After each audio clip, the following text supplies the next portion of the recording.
Good morning. My name's Dennis Hall. This is me taking a sort of an emergency action to record a story. I've been busy trying to write it. It's a true story, but I'm becoming more ill by the day. I've got terminal heart failure. And anyway, today is when is it? It's the 24th of April 2022. This is a story about ORUAWHARO Homestead, or ORUAWHARO Homestead, depending on how you want to take it or say it. I spent 24 years tied up with ORUAWHARO Homestead, and it's a big old wonderful mansion. I've got a photograph of it here somewhere. I'll find it. I've got dozens of photographs of it, but it's a particular one that I want. I'm unprepared, and that's because I've got out of bed after a difficult night, and seem to be okay now. But anyway, so I decided in the last hour or so that what I had to do was, I've been writing this story. I just decided what I need to do is sit down and talk it, because I got to get it out there. Now, ORUAWHARO, which is what we all called it, is when I say what we all called it, I mean the whole community called it ORUAWHARO, because ORUAWHARO was difficult to pronounce. And so here it is here. So there's some light shining through this, but it's a grand old mansion. It's in Central Hawke's Bay, and this here that I've got up in front of the camera is a story that was in Stuff, and in the Dominion Post, and in the the Herald in Auckland, widely circulated, in which the writer, who's one Colleen Hawkes, calls me a squatter in the homestead, and pretty derogatory, says some pretty derogatory things about me. And I decided that I had to step up and defend myself, and so what I'm going to do is I'm going to do it in 15-minute segments, because you buggers won't want to watch this for too long. But anyway, so I'm going to try and do a brief version, because what I've done is I've been sitting down and I've been writing about it, and I like writing. I love writing. I'm an artist. I was a sculptor. I did the sculptures on the wall above me there, and that's Marlene Dietrich, which is we sold a lot of those. We made them at the homestead, and this one here is pas de deux, I call it. It's the two principal dancers from the New Zealand Ballet Company who posed for the sculpture. Their names were Adrian Matheson and Martin James, and we sold 50 or so of those, I suppose, but difficult to market. But that's beside the point. So, I was a cab driver. I love driving cabs. I just had such a ball. I had a great time driving cabs. I don't care what anybody thinks about that. That was sort of, I would have started that when I was 24, and I was born in 1942, so you figure it out. And I drove taxis for 12 years, and then I always had a fascination with big old houses. And for some reason, I just, it was there, had been there since I was a kid. And anyway, my mother, she told me about this story in the Women's Weekly, which was about ORUAWHARO.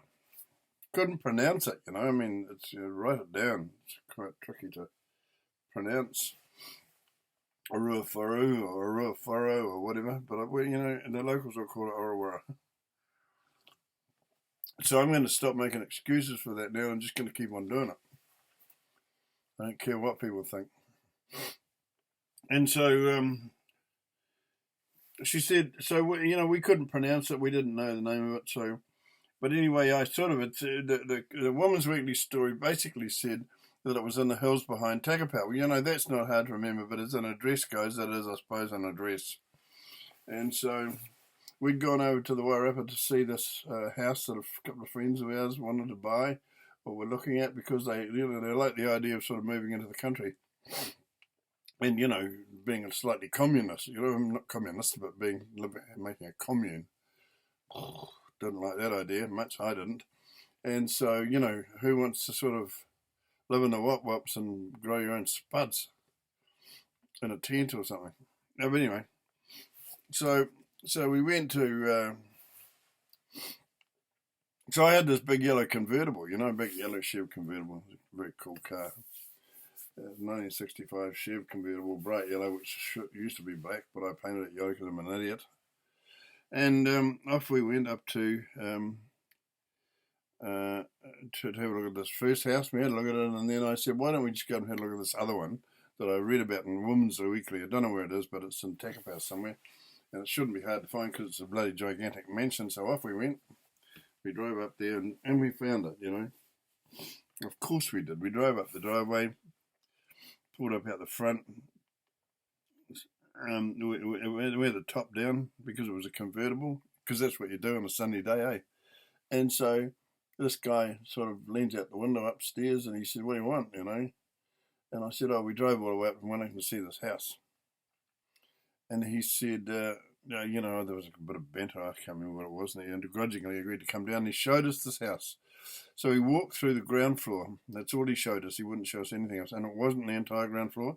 It was only the sort of three main reception rooms. You know, the drawing room on the front, or the dining room next to it. Then this big foyer, because we had to walk through the big foyer first. Big L-shaped foyer with a big staircase, blah, blah, blah. And I don't know, can I show you pictures of that? I've got pictures here, but I don't want to waste time, because I need to tell a story. It's not easy, and I didn't sit down because I just thought, bugger it, I'm going to sit down, I'm just going to go for it, right? So I'll get to some pictures in another segment, because I'm going to do 15-minute segments, and I'm going to do 4 of them today. And so I really liked it. I loved it. I thought it just was an extraordinary place, and I seemed to be connected to it. Well, you know, sillier things have been said. So anyway, I said to this guy, Colin Baxter was his name, so I said to Colin Baxter, you want to sell it? And he started being a little bit polite then, and quite clearly he did want to sell it. So so it turned out he owned a leasehold title to it, a 55-year peppercorn lease. The rental was 1 peppercorn a year. So and he told us that. We found it hard to believe, but you know. So, and the lease was, you know, the people who were leasing it to him were the people who owned the farm that surrounded it. So it was a family trust, right? ORUAWHARO family trust, or farming trust, or whatever. And so we went away and had to think about that, and we came back with a price of $35,000. Now, $35,000 back then would buy 2 or 3 reasonable suburban houses in Wellington, you know, just would. Go back and have a look. We're talking 1966, 67. And I've got to be careful of these dates because I'm sort of having memory loss because I'm old. So 1976, 77 it was, right, that's right. So we're sort of 25 years before the end of the century, right? And so 1977 was when we actually started in there, right? And so we went away, we figured out how to do that, and we figured out how to raise the money, and we did raise the money, and then we went up there and made him this offer of $55,000, and I think we tried him out on $45,000 first on the phone. And anyway, and so I mean, my problem was I just really wanted to get into this place. I just thought it was my future. I thought it was our future, the four of us. I thought the four of us could do it standing on our heads. And, because we'd all have the same vested interest, but, stuff like that doesn't always work out. And so what did we do? We went up there and he pushed us up by another 10, so 65 grand was what we paid for it. $65,000 in 1976. Figure it out. Go on. Stick it in Google and see how much it was worth then. And so he agreed.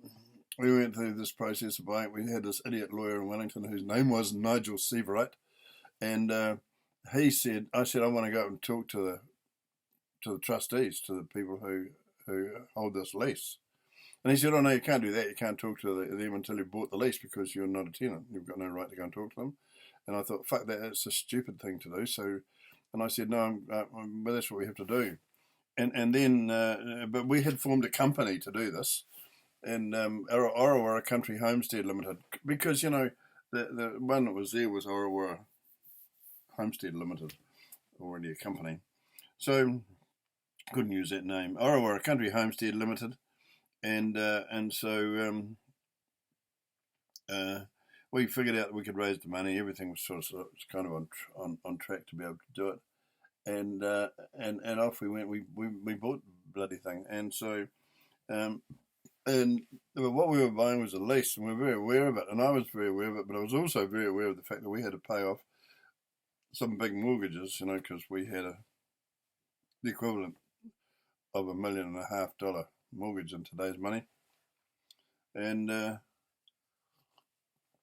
so right there the trouble started, because you're going to have to use this house. What we were going to do, Jim and I were going to run a panel beating business, because that's what we did. We'd been in the taxi industry, but we're also knocking cars back together as an aside, because I enjoy both jobs, did them both. And so Jim was a very good mechanic. I was good with shapes, because turns out I'm a sculptor. I kind of knew that at the time, but not really. Being a sculptor, I mean. And so anyway, we and the girls were going to do Devonshire teas and things, and there was a couple of really nice rooms that we figured that we would just use as a homestay. So, but the 2 ensuite rooms. One of them was an ensuite room that this Colin Baxter guy had made, and it was bloody awful, really. I mean, it was a pretty room. It was on the front of the house on 2 sides, and it had a pretty rose frieze and striped very old wallpaper. And to me, the wallpaper just had patina, but it was actually fucked. But you walked in the room, and you walked in the room, and you literally walked into 1890. You just did. Why would you want to fuck that up? Excuse my language. And so, because I'm just doing this off the top of my head. So what did we do then? So we bought it. And we bought it with everything in it, which was all the catering equipment that this guy put in it, because he tried to turn it into a restaurant.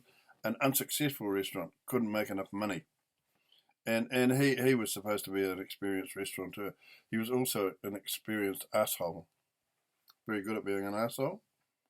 Colin, if you're still alive, you're a fucking asshole.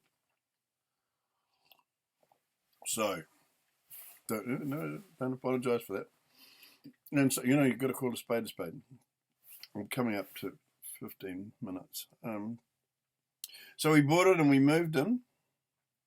And we started having difficulty with ourselves right from the get-go. Because, one of our party, Jim's wife, she wanted, she literally wanted to spread herself right throughout the whole house, the upstairs. So she had three kids, and she wanted a bedroom for each of them, and she wanted the big bedroom for herself, and the big, and literally she wanted the whole apartment, plus some of the rooms in the house. And my lady and I were confined to, whatever it was going to be. And I just thought, no, I'm not going to do that. Sorry. And so I dug my heels in. And I said, we need those rooms to make some of the money, because we don't know for sure that we're going to be able to make money, because Jim and I are going to have to transport ourselves back to Wellington all the time and bring cars back here to put back together again to make some money. And we were going to do that in the coach house. We had all the gear. We had the gear and the expertise, and a source of supply. Anyway, the reality of that difficulty was it all blew up in our faces. We are strung out with the biggest row of mortgages you've ever seen in your life, and Jim and his wife, Jim decided that he wasn't going to be, Jim's a good man, but he decided that he wasn't going to be able to resolve these differences with his wife, and so he took his family and they went up to Napier, started their life again, right from bloody scratch, because all their money was in the homestead. And so there we were. Now this is 15 minutes and 43 seconds, and I'm going to keep as close as I can to 15 minutes. And so there we were. We had moved in. We had had a disaster already, and we didn't know what the hell to do. And we're going to try and figure this out, because the mortgages, they want to start paying them straight away. I'll end this now, and I'll go and start another one. But thank you if you've listened to now. Where do I stop it? We stop it here.